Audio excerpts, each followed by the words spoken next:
Hello and welcome to On the Level. I'm Jeff Hutton.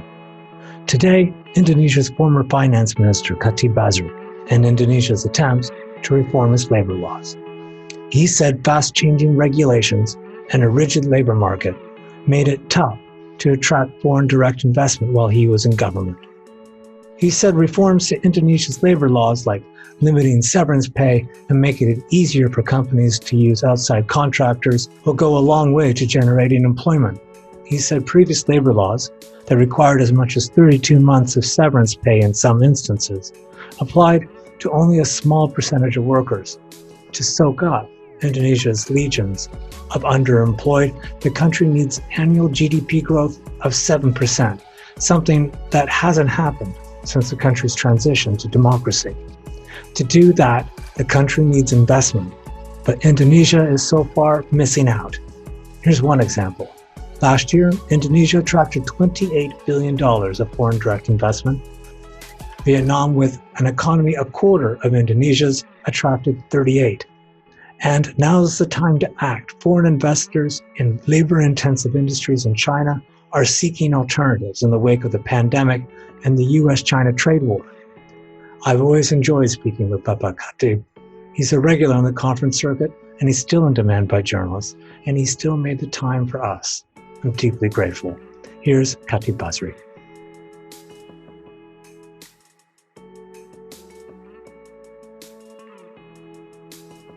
Bapak Chatib, thank you so much for joining me. It's a pleasure. Thanks for having me. Oh, it's good to see you again. We are talking about the omnibus bill, and legend has it that President Joko Widodo heard a World Bank survey last year that stated that the World Bank had conducted a survey during a chunk of 2018. I believe it was 3 or 4 months. And in that time, they found 33 companies that were going to either diversify from China or leave altogether. 33 companies, not a single one was going to come to Indonesia. Their industries were in the wheelhouse of Indonesia. They were labor intensive. They required a place, probably apparel, and they needed to set up shop fast. And Indonesia did not make the grade. This annoyed the president greatly, and he set about with the omnibus bill in order to relax the labor legislation. When you were the head of BKPN and then later Minister of Finance, I'm curious about your experience. How often would you have come across investors, commentators who would say, well, I suppose I'm asking, how common is this story? When you were in government, how often did you hear that? The lack of Indonesia's relative lack of competitiveness? Well, Jeff, thanks. This is a great question. I have to say that it's very common.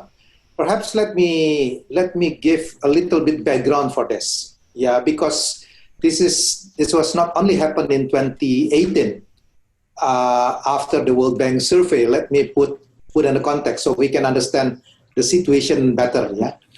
If you look at the economic situation in Indonesia before the year of 2000, our engine of growth was mainly driven by both investment and export at the time. You can recall during the Suharto era that investment was relatively high, at that time. But since the year of 2000, we were facing a problem, what I call the deindustrialization, because the share of manufacturing to GDP was declining, and until today, And at the same time, it is very interesting that investment kept increasing, but they are not going to, they don't go to the manufacturing sector, especially the labor intensive.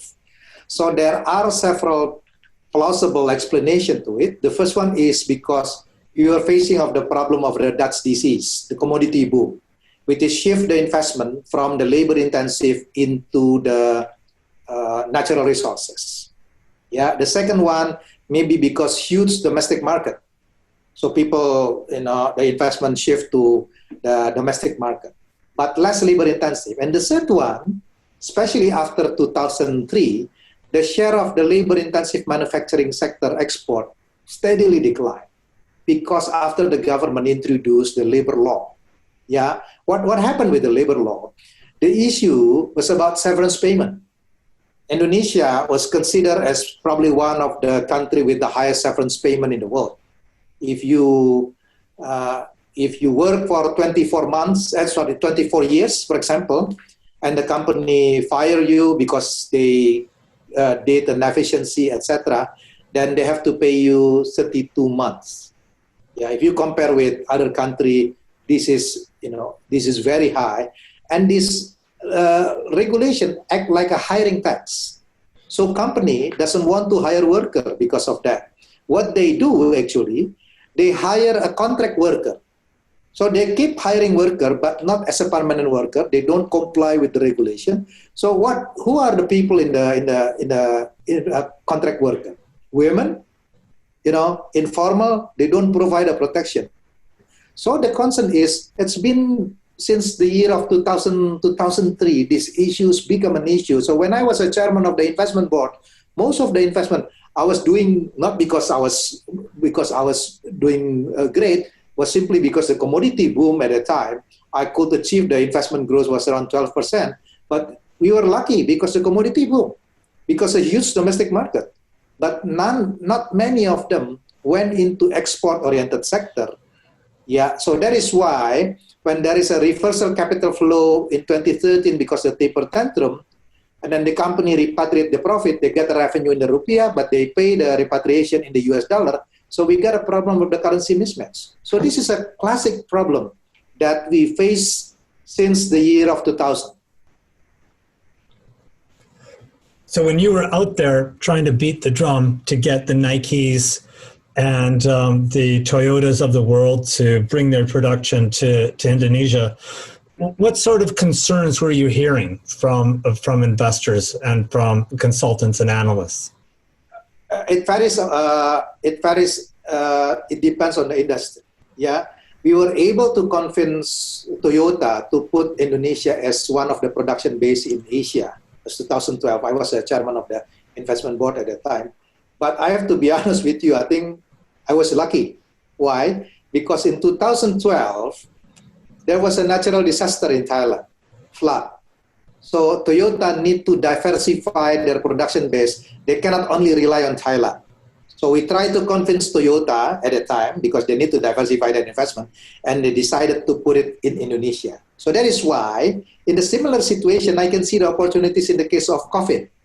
Because one thing that people learn from the case of COVID, China's become too important in the global supply chain. So they need to relocate investment into the Southeast Asia, and maybe Indonesia is one of the countries. So this is company like Toyota. But if you're talking about sector like labor intensive, they complained about this issue of severance payment, the rigidity in the labor market. We cannot compete.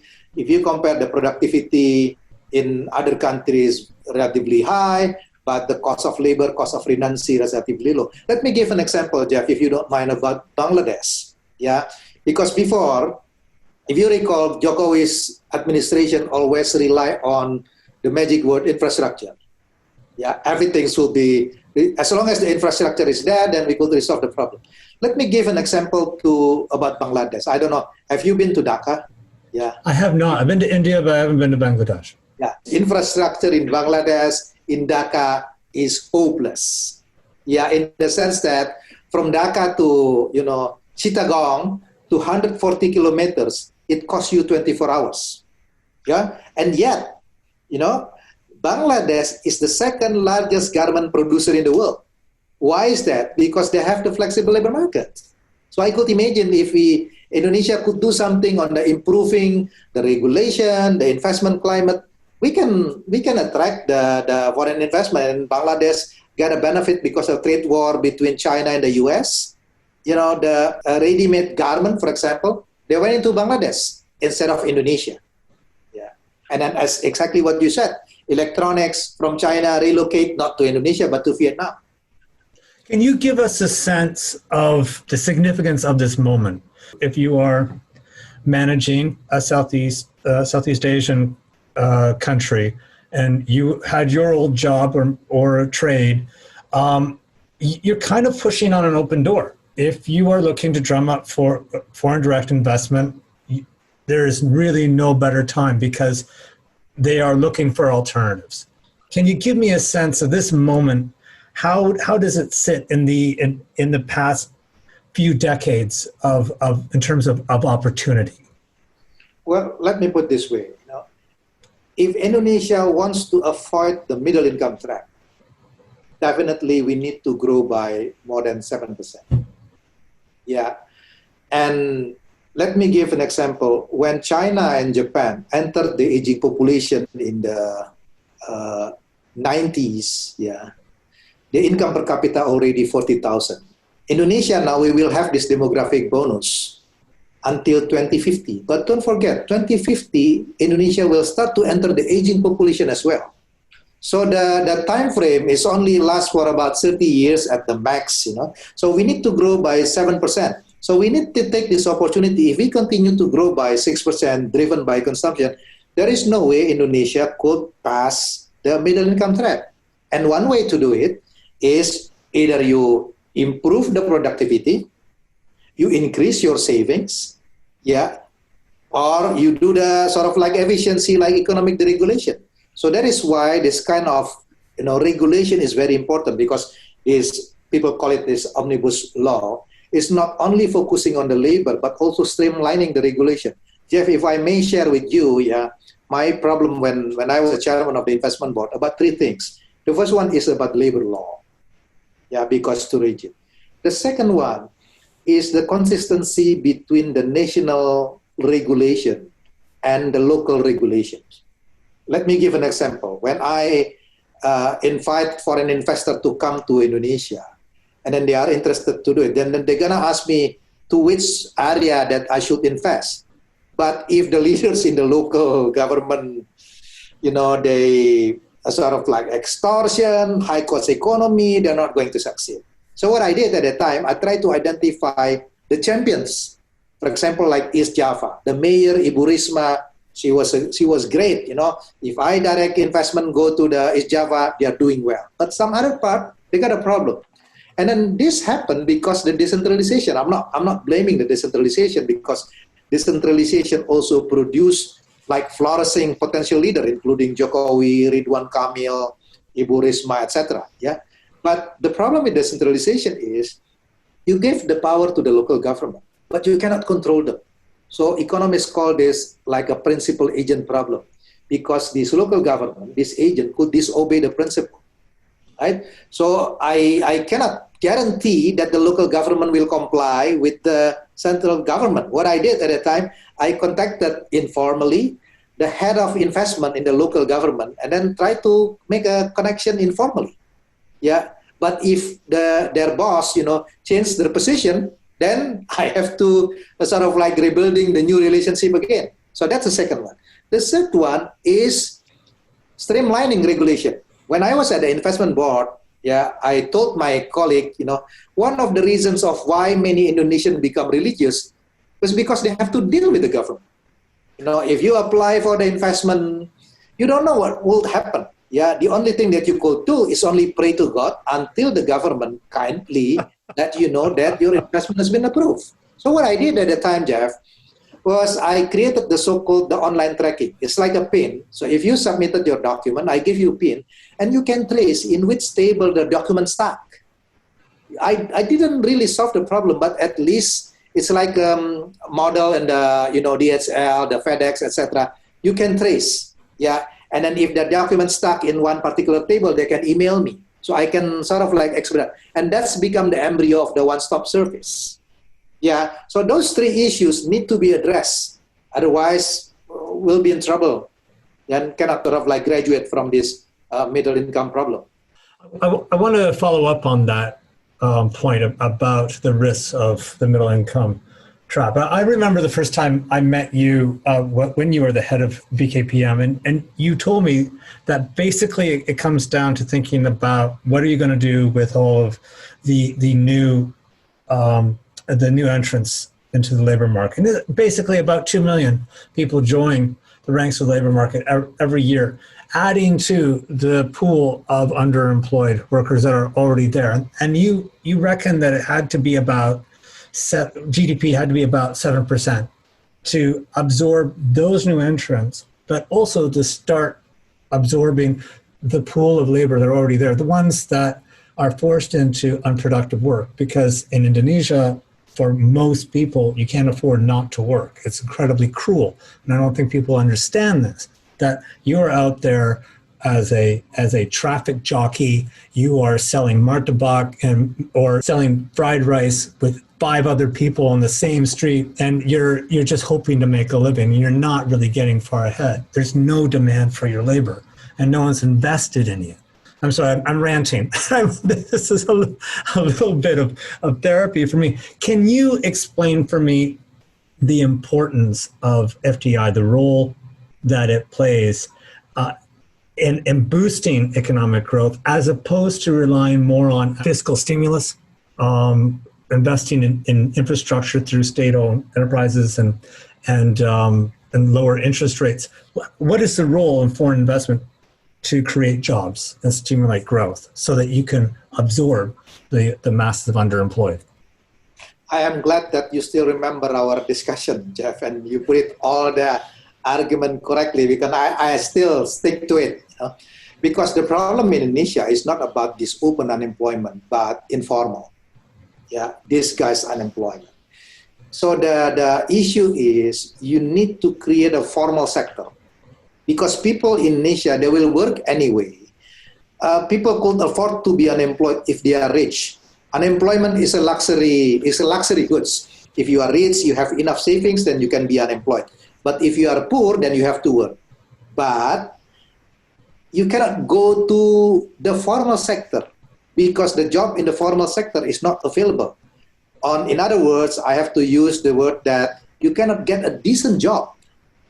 And the youth unemployment is rising now. If you look at the data, many of them are university graduate, senior high school graduate.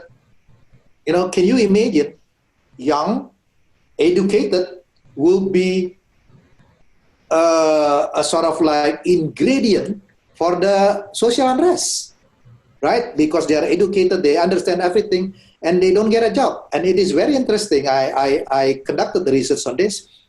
When during the election of 2019, if you look at the characteristic of vote to Pak Prabowo, many of them are senior high school or higher level of education, but not for Jokowi. It doesn't mean that bad intellectual or smart people would in favor to Pak Prabowo, but simply is because they didn't get a job. So you need to create a sort of like job for all of them. And this could be done only to the formal sector. But if you want to boost the formal sector, you cannot do it simply by fiscal and monetary policy. What is the role of the government spending is only about 18% of the GDP, is pretty small. If you're talking about fiscal, you can provide the social assistance, maybe the basic infrastructure, but not business, definitely, right? And even you're talking about the state-owned enterprise, there is a limitation of it, because at the end of the day, the contingency liabilities can go to the government as well on the budget risk, right? You cannot do the monetary policy, lower the interest rate. If the demand is not there, nobody will, borrow money from banks. So what you need to do, because the limitation of fiscal and monetary policy, you need to do what I call the structural reform. Why? Because you need to boost the real sector, the real economy. And this particular issue, I'm talking about the domestic investment. It is very important, but don't forget, our savings to GDP is only 34% at this moment. If we want to grow by 7, we need investment over GDP, maybe around 40%. So we need to fill the gap by inviting the foreign direct investment come to the country. And 3 reasons why foreign investor would like to come to Indonesia. The first one is because they see natural resources. They go to the coal, commodities, etc. But if you look at the current situation now, is declining prices. The second one is huge domestic market.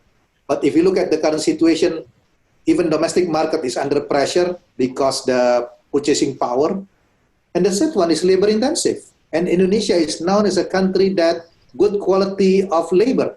But no one will go to the, or less company will go to the labor intensive because the rigidity in the labor market. And then less investment will come to Indonesia if the regulation is so uncertain, high cost economy, etc. Yeah, so that's the reason why this foreign investment is very important. And this is not unique for Indonesia. If you look at Vietnam, that's exactly their model, right?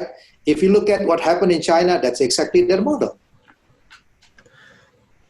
I'm sure you've had a chance to read through all 1,028 or so pages of the Omnibus Bill and its various iterations. I understand there's 3 or 4 different versions. I'm curious about your thoughts. Does it deliver as promised? Does it reduce the severance payments? And does it deal adequately with the issue of contract labor to a point that it will make sense for an employer to want to hire semi-permanently so that people can have a paycheck from month to month and have at least some security? Does it go far enough? Does the Omnibus Bill go far enough in your view? I have to be honest with you and confess with you. I haven't got a chance to read all the document, but let me focusing on the few aspects because it's really a thick document, yeah? Because my interest is mostly about 3 things, about the streamlining regulation, about the labor regulation, and, the central and the local government. Seems to me, for example, even though the number probably is still higher than Vietnam, yeah, because under the previous regulation, if you work for 24 months and the company do the sort of like downsizing by doing the efficiency, then you have to pay worker for about, as I said, 32 months. Now it's down to 25 months. And then the company only bear the burden for about 19 months, 19. And the 6 months is government. So somehow this will give to ease, pressure on the companies. Yeah. Why is that? Because if you're talking about on the natural resources, we are a price setter. So we can set the price, yeah. So if there is a high cost economy, we can pass through the burden. But if you are on the labor intensive, we are a price taker. So the price is set in the world, yeah. So we cannot pass through the burden to the buyer. So can you imagine if the cost of the labor is very expensive, your profit margin become very narrow, you're not interested to do it. So now by sort of like lowering the, give the burden sharing between government and the private sector, somehow this give a room. Of course, if you ask me whether this will be perfect, maybe the answer is no, but I think there is some room, sort of like improvement. And then the good thing also about this, the way they classified the regulation. If this regulation have a little impact, you don't need to get the sort of like what we call it the license or izin. You just need to register. But if there is a major impact, then you need to get a license. So they classify based on the, for example, if you just open the companies and no impact on public, etc., you just need to register. So making the process of the registration become more easier. Yeah, I have to say at the end of the day, this will be the sort of like political compromise, but this will be better in terms of those specific issues. Yeah, I don't go to other aspect. There are many issues I haven't got a chance to look at on the environmental issue, on the agrarian, etc. I haven't got a chance to look at this, but seems to me that it's a sort of like an improvement related to the concern that we have discussed earlier. I was very interested in that notion of the burden sharing, where the government takes on something like 6 months of severance payments. I think that really amounts to sort of an unemployment insurance. Was that something you were thinking about when you were in government? Yes, exactly. That's what I propose, because the problem in Indonesia, we don't have the unemployment insurance. Yeah. So the severance payment work like a substitute for unemployment insurance. So that is why the burden become huge for the companies. What the ideal system would be the unemployment insurance in which worker also contribute, the government and also the companies. Yeah, now it's not really the unemployment insurance. In fact, my suggestion is, I wrote about this about 2 years ago. If they want to revise the severance payment, what they need to do is to introduce the unemployment insurance, which is the burden should be paid by workers, company, and also government. Yeah, by doing that, then you can lower the severance payment. Otherwise, the labor will be suffered. So it seems to me that this is not perfect, but the burden sharing somehow reflects exactly what you said, is unemployment insurance. Is it your assessment that there's institutional capacity to develop a unemployment insurance and to pay it out on a timely basis? Can the government do that? Very good question, Jeff. I think I would love to see that to happen, but I have to be very realistic and honest with you as well.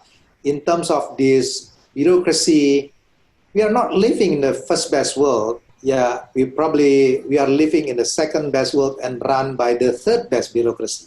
So the situation is, if the institution still in the Jurassic Park, what you need to do is you come up with a policy, the quality not like a Star Wars.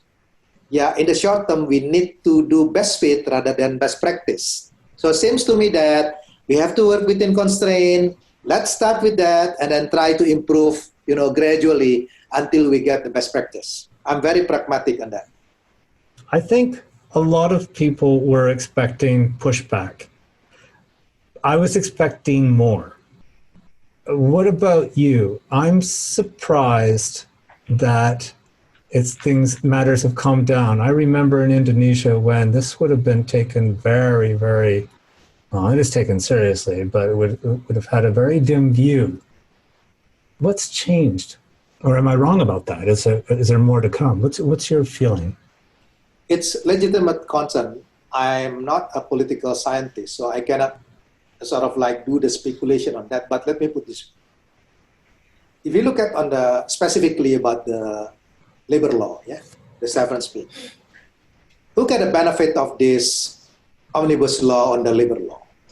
It's the outsider of the labor market, because they are the one that are protected with the previous law was the one that already inside the labor market. So there is a dualism between outsider and insider. So this is naturally the trade union would disagree, right? Because they're already inside in the labor market and they want to get protected. But the question is, what about the outsider?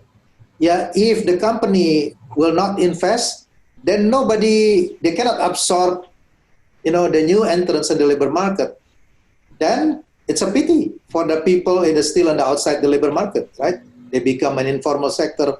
Most of them are women, maybe child, So in terms of this support, maybe you could see that people in the outside labor market is bigger than insider of the labor market.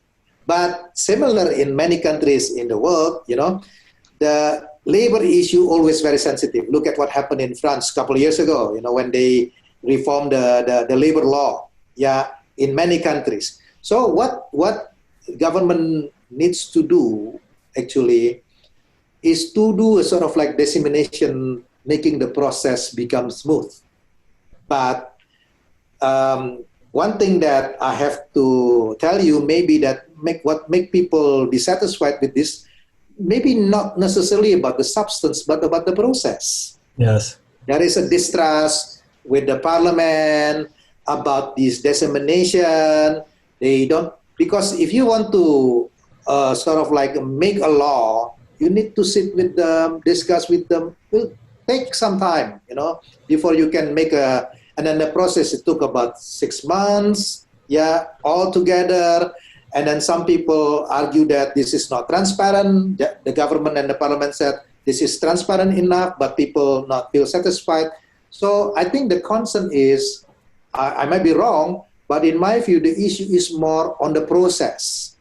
Yeah, people question about the process. Why all of a sudden is it approved? Is it because the hidden agenda?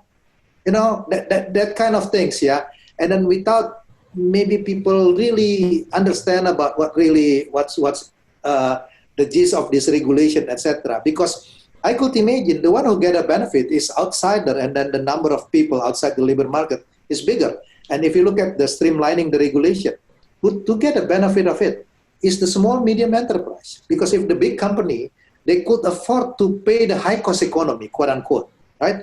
But if you are a small company, you cannot afford to pay it. Now with the streamlining regulation, they are benefited by this. But maybe not many people realize. So the issue is maybe more on the process and also about trust. Well, the bill was passed at 2 a.m. or something in Parliament, so not a good look. What do you make of the argument that, well, the fault of the previous law was really a matter of enforcement? If the law was uniformly or consistently applied, then it would be to everyone's benefit, and we wouldn't have a quote-unquote race to the bottom, cutting wages to Bangladesh levels is not something that Indonesia should try, and we have to make more of a concerted effort to get those wages and benefits to workers, rather than letting people hire masses of contractors. And I can see that argument, that there's been an end run around the law, so let's crack down on the violators. And the violators are contractors or big brands, for example, apparel makers. They don't necessarily hire people on permanent contracts. They do workarounds with local government. So end that, and let's improve the lot of workers. What do you make of that argument? I agree, because what happened was many companies tried to go around the regulation. They hire worker for about 2 years, and then they fired them, and after that rehire again. Yeah, but I think this has to do because, as I said, the severance payment work like a hiring tax. So people try to avoid this. And then if you ask me about the enforcement, the problem is, if you look at Indonesia, this is a huge country. If you want to enforce something, you probably need to get the massive bureaucracy, yeah, and the ability for the bureaucrat to implement something is limited. So to me, the best way to do it is you need to create a law which is sensible, which makes sense that everyone, will accept it. And then, in my view, again, streamlining the regulation, you revise the severance payment, but you give a compensation like unemployment benefit, etc. That one will be the solution. And then I even propose look at on the wages, not only the nominal wages, but real wages. Maybe the wages not as high as like what we had, but the companies can provide a sort of like housing near the factory. So they don't pay transport, So if they work for the company, they can stay at the sort of like a complex housing near the factory, so they can save money. Just look at the real wages as well. That kind of scheme, we need to be very innovative. So I agree with you, the issue of the enforcement is important, but again, it's not always easy to implement, a sort of like when you make a regulation. So we have to make sure, in the case of Indonesia, if you want to introduce the policy, that policy will be enforceable. Last question. Ever the thoughts of ever getting back into government and public life? Are you done? Or are you are you going to, how about a podcast? Or just appearing on this one, or right from time to time? Maybe better you ask me a question and I respond to you. Oh, yeah. Good as you, You don't want to ask the question. You like answering questions. You don't ask the questions. Papa, thank you so much for joining me. Pleasure. Thanks for having me.